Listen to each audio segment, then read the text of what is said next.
Welcome to Zero. I am Akshat Rathi. This week, kicking off COP29.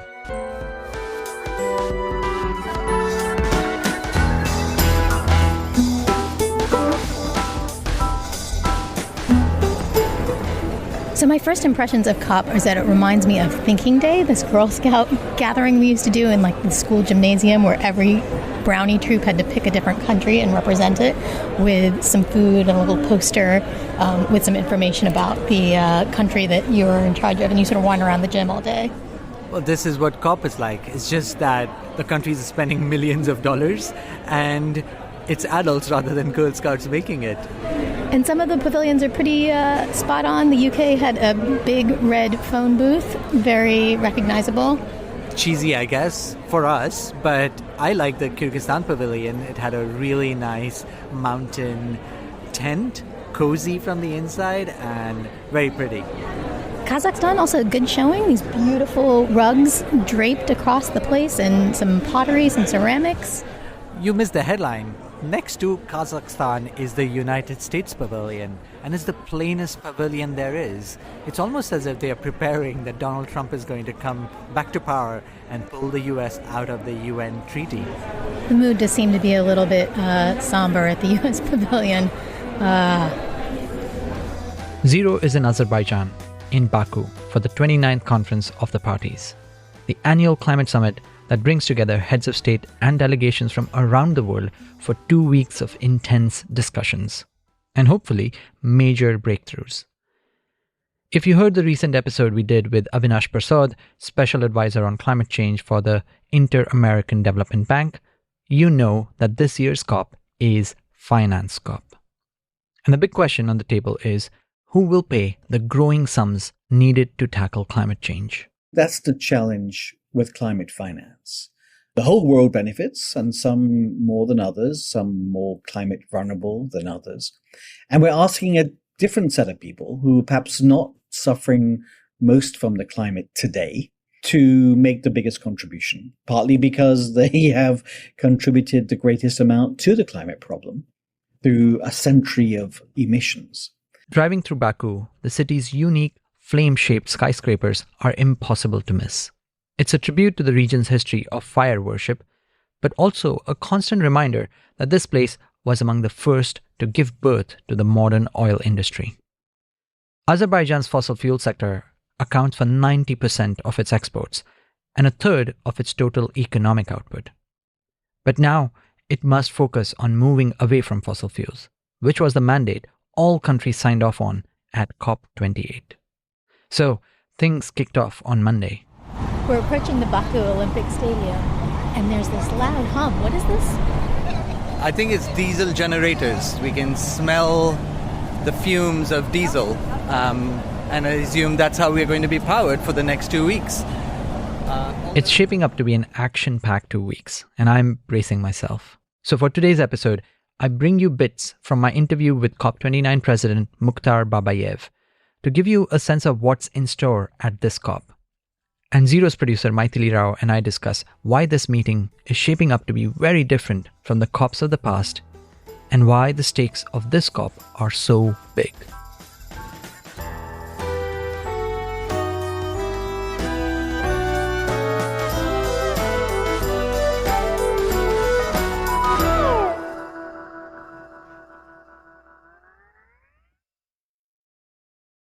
Hi, Akshat.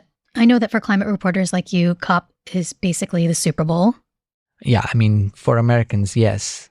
I would think better reference for me is the Cricket World Cup. Okay, the Cricket World Cup. So here we are, Cricket World Cup 2024, also known as COP29.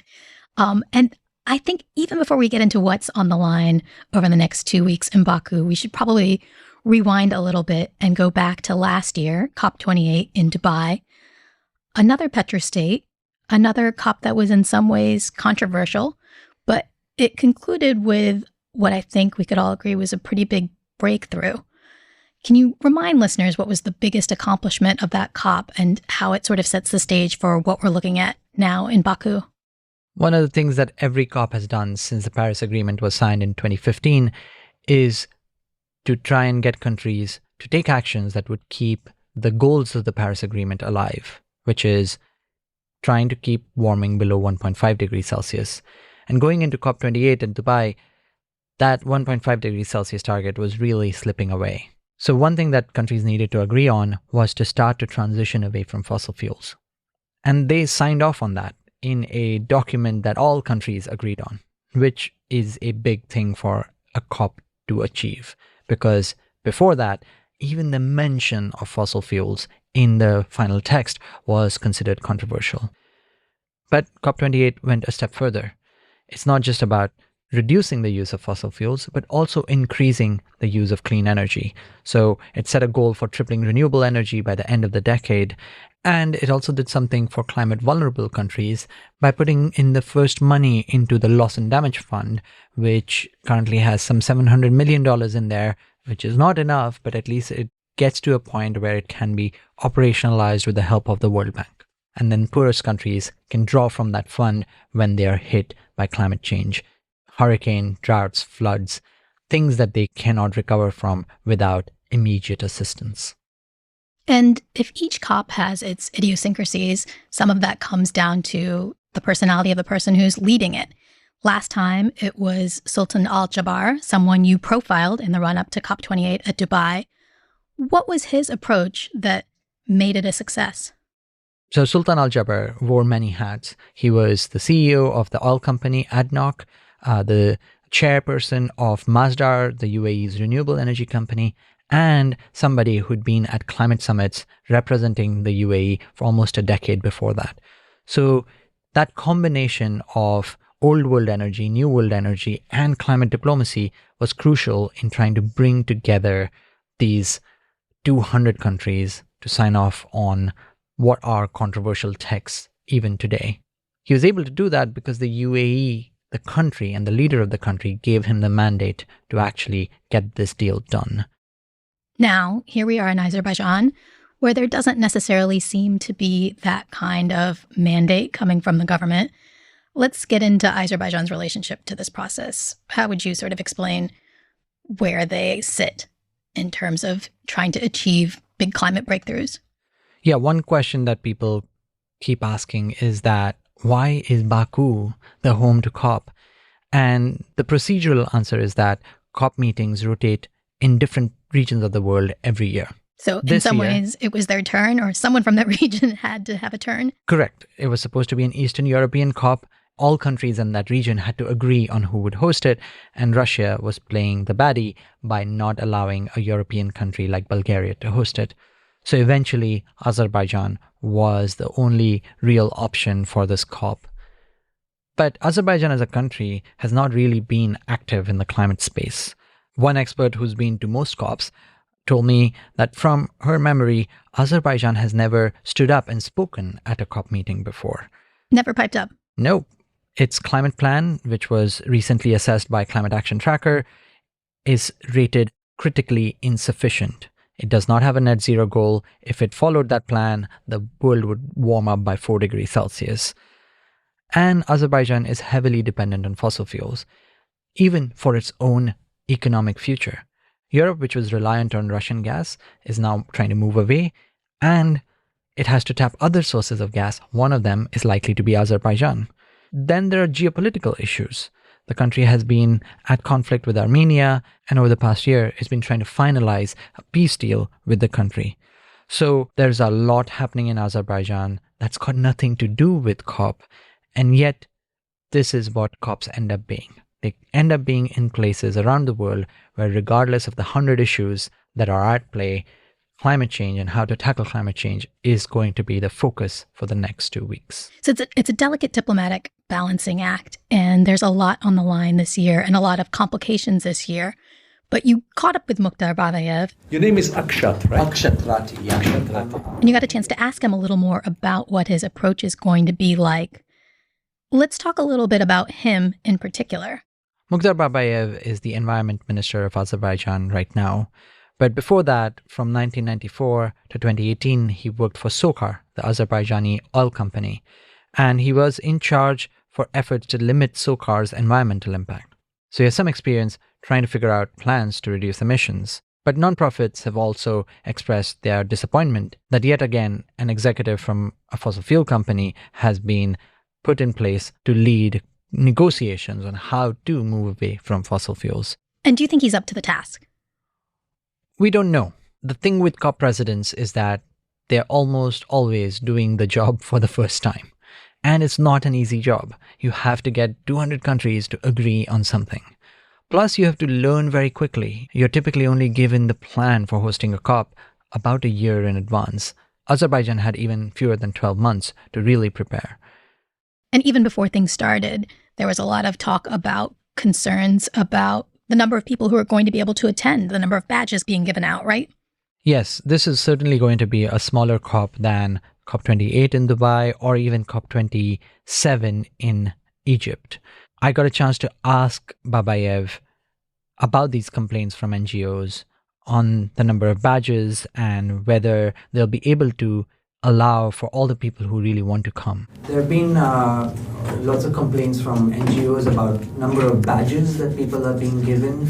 Have you heard anything about it? Is there just a fewer number of badges this year? Is that how we just have to learn to deal with the fact that not enough people are able to? Frankly speaking, possibly I don't know.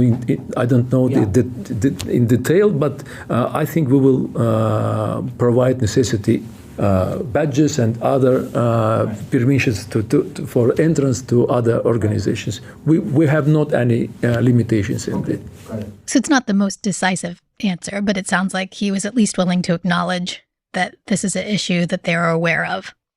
And I also asked him about protests, because that is something that is a big feature of COP meetings. And Azerbaijan is known to be a repressive regime, and protests are not typically free and open. So I asked him whether they are making arrangements for climate activists to show up at COP29 and be allowed to protest. Akshat, this week announced that the COP in Baku will be inclusive and transparent. And we invited all stakeholders to come to Baku to forum.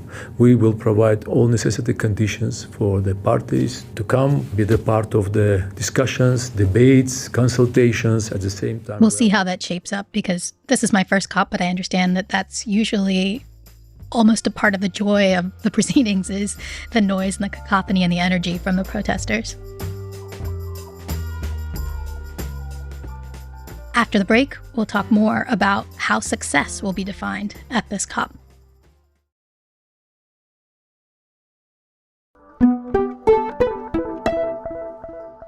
So, Akshat, here we are in Baku. What are the big ticket items at this COP? All COPs have a long list of agenda items, but there are really two big ticket items. One is something called NCQG, the new collective quantified goal on climate finance. Yes, a mouthful, but really important because it's the money that rich countries are supposed to give to poor countries. Previously, that number was $100 billion and was agreed on in 2009 that rich countries would reach by 2020. They didn't quite meet that in 2020, but eventually they say they got there by 2022.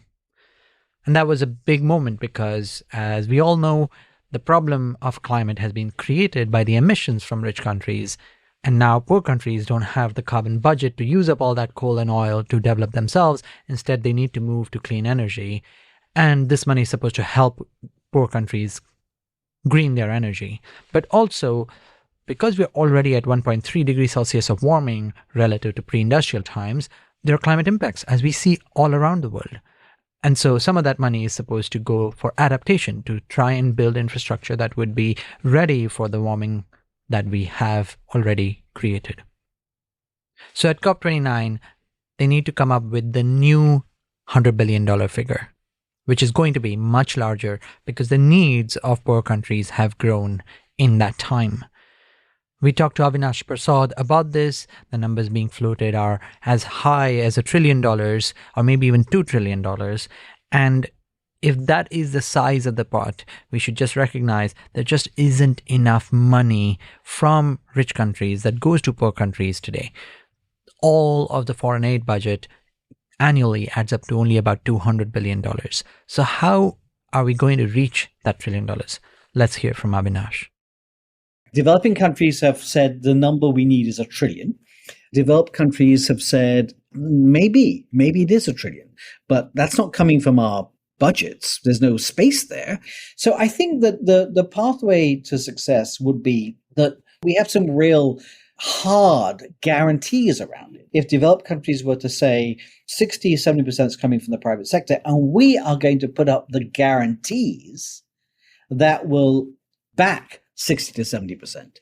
And we're going to provide the guarantees that will help the MDBs to fill the savings bit, the $200 to $300 billion per year that we need for investments in resilience and adaptation, that can be post-paid from the savings. And then we're going to raise our budgets to do this cost bit. I think that that's a way to get there. Okay, so that's one big ticket item. What else is on the table? The other one is called Article 6. Another jargon, this one refers to a specific article inside the Paris Agreement, which is signed in 2015, that deals with carbon markets.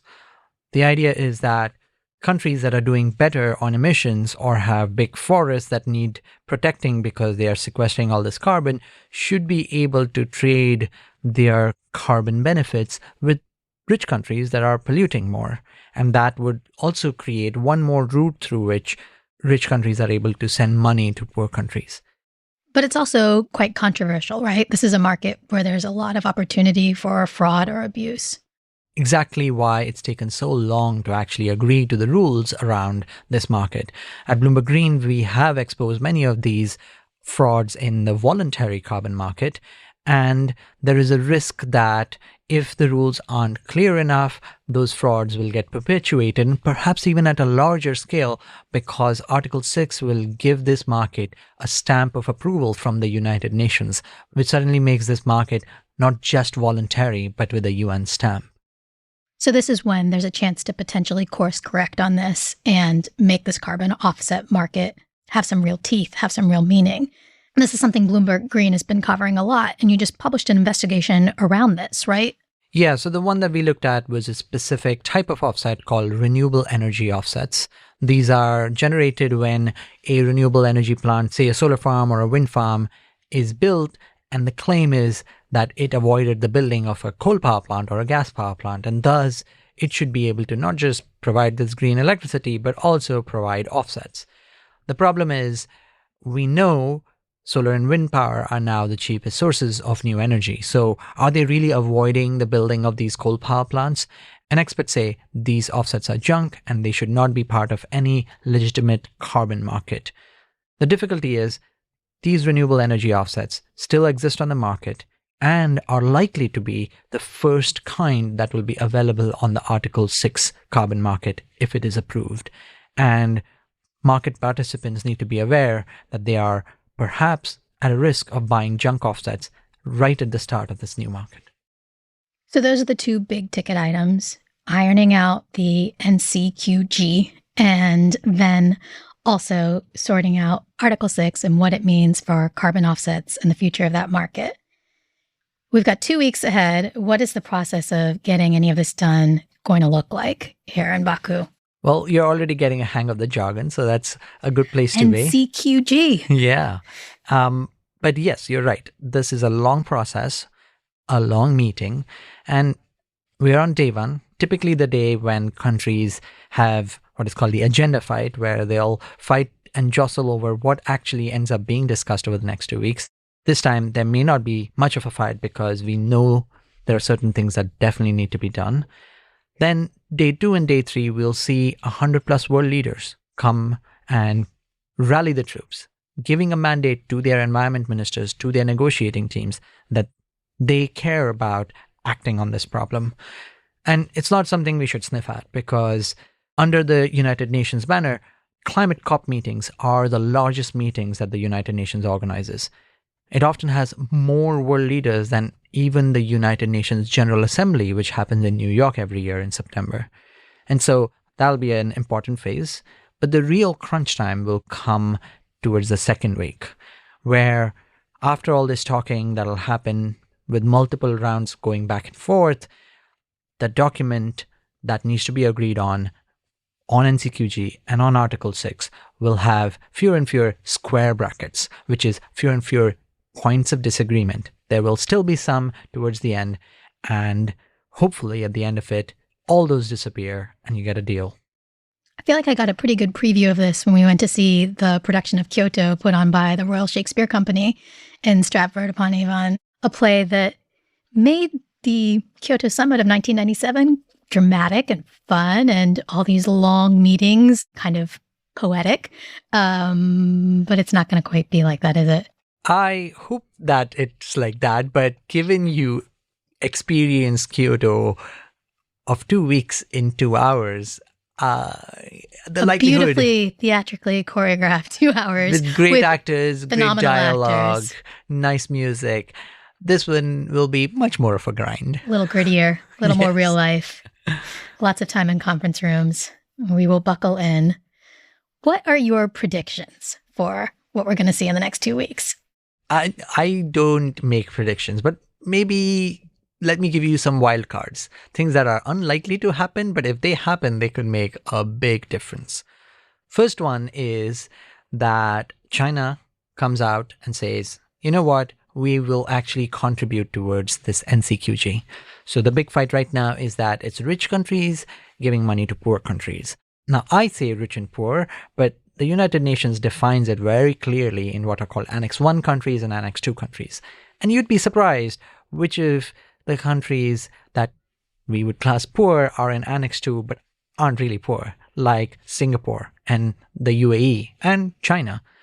China is now the second largest economy in the world, still on a per capita basis, not quite there with Europeans. But so these are slightly outmoded classifications. They are. And maybe China will say, you know, don't worry about the classifications. We have been spending all this money under the Belt and Road Initiative, some of which has gone towards infrastructure that is clean, that is towards electrifying the world. We should start to count those towards the contribution we are making as a country towards this goal. And then the wildest of them all, which is clearly not going to happen, but you know, one can dream, is Russia says, you know, we were the ones who ensured that the COP meeting is happening in Baku. As a goodwill, we're going to contribute a few $1 billion towards this one. A real surprise ending there. A real unexpected twist. I guess never say never. We'll see what happens in the next 2 weeks. Lots to play for, obviously. But here we are at the very beginning. We've got a long ways to go before there's any kind of agreement at all. And it's not even clear whether Azerbaijan and the COP29 President Mukhtar Babyaev are fully prepared to make this a success. But has Azerbaijan done anything so far that's really impressed you? Any kind of demonstration of ambition? Any kind of indication that they want to throw some muscle into pulling off some great breakthrough here? Look, organizing a COP meeting is hard, especially if you're not a country that typically hosts 100 world leaders on an annual basis or has the infrastructure, the number of hotels, the number of flights that come in to get all these people in one place and get them talking. So far, we've seen the infrastructure and it works. So that's good. The other one is already Azerbaijan wants to host other COPs. So they put their name forward for COP17, which is the nature COP, to be hosted in 2026. They didn't get it. Their neighbor Armenia got it. But clearly, they think doing this work for COP29 was worthy enough that they wanted to host another COP. But if we look at narrower things, at UAE, we had the government come out with a $30 billion fund that they want to put toward clean energy. And that was a big number coming from a country on its own. We've seen Azerbaijan try to replicate that in the size that is Azerbaijan, a much smaller economy, not as rich, by creating a $1 billion fund. We'll find out whether there is real money in it and what actually it goes toward, but that ambition is there, and Mukhtar Babayev told us a little bit about it. How much money have you secured and which other countries contributing? Akshat, we are created special working group We invited the economists and different researchers to this working group and the international group from the different countries, different international organizations. And now we are working on the we are working with the countries. We are preparing the correct concept of this fund, and we're still continuing this discussion with the countries. I think there's also the fact that Azerbaijan has a major oil company. It's the oil company that keeps the economy running, SOCAR. And SOCAR hasn't been one of those companies that you would be able to hold to account for its emissions or lack of environmental steps. But because the world's eyes are now focused on Azerbaijan, SOCAR has had to think about what exactly it's doing to reduce its carbon emissions. It's joined the methane pledge. It started to cap methane leaks. It has some sort of a decarbonization plan, and Mukhtar talked about that too. The SOCAR now in the transition to energy company. They already started to implement several green projects. They adopted a decarbonization program for 2050. They have several big projects on green hydrogen and other directions, renewable energy implementation, different projects, offshore wind and others. And specifically, the focus now to the reduction of the methane emissions. Akshat, there's one thing we haven't talked about yet, which was the election last week. Donald Trump is going to take office in 2025. This doesn't necessarily change what happens at COP over the next 2 weeks in some ways, because the delegation that was sent was already set up by the Biden administration. They've already got all their plans in place. So what changes with Trump being voted into office? Nothing directly, because it's the same officials with the same mandate coming through. But how much credibility will they have in these complex negotiations? And that's something I wanted to understand from someone who has an insider view on this. We spoke to Jason Bordoff for our previous episode. He's the founding director at the Center on Global Energy Policy at Columbia University. And here's what he had to say. Well, I think there would be a significant concern about that. I mean, as you said, the Biden administration leaders, John Podesta and his team, will still be going to Baku to negotiate. But of course, they're negotiating with people from other countries that worry whether anything that they say or commit to will still be binding in 2 or 3 months down the road. And that's not just the UN climate negotiations. That was tearing up the Iran nuclear deal when Trump came into power, how he thinks about NATO and other international agreements. This is about U.S. credibility in the world. And are people going to be able to take us at our word if every 4 years we're pulling in and out of these important international agreements? That's a real concern and a real risk. And so that is there. And it's not at all clear to me that anything that the Biden administration commits to is necessarily going to be honored by the next administration. It's going to be very hard to mobilize capital at the scale that people are talking about. And frankly, the climate crisis demands and requires. That is why, even though a lot was accomplished at COP28 in Dubai, the U.S. actually put a relatively modest amount of money into the new fund for climate for climate finance in developing countries, and other countries step up to fill the void, particularly the UAE, and the UAE and Saudi and Gulf countries. To the extent the U.S. pulls back from a leadership role in these sectors, others will step in to some extent, not probably enough. Gulf countries are a good example of that. And they're doing it for geostrategic reasons, not just because they care deeply about climate change, but in this new world of great power competition, non-aligned middle powers like Saudi Arabia, India, Brazil, they're being quite transactional and thinking about who they align themselves with, not establishing themselves in set predetermined blocks of powers around the world. All of that is a threat to the U.S. strategic and geopolitical leadership role in the world. And that's just one of the ways to think about the consequences of the U.S. pulling back on this, not just that we lose the ability to pay for clean energy in lower income parts of the world, which is why I hope there's some recognition on both sides of the aisle that it's important to still be part of these conversations. Akshat, this whole conference is playing out with a really stark backdrop of war. Iran is one of Azerbaijan's neighbors. Russia is another one. As we talked about, another neighbor, Armenia, has been in a drawn-out process of trying to reach a peace agreement with Azerbaijan over their conflict.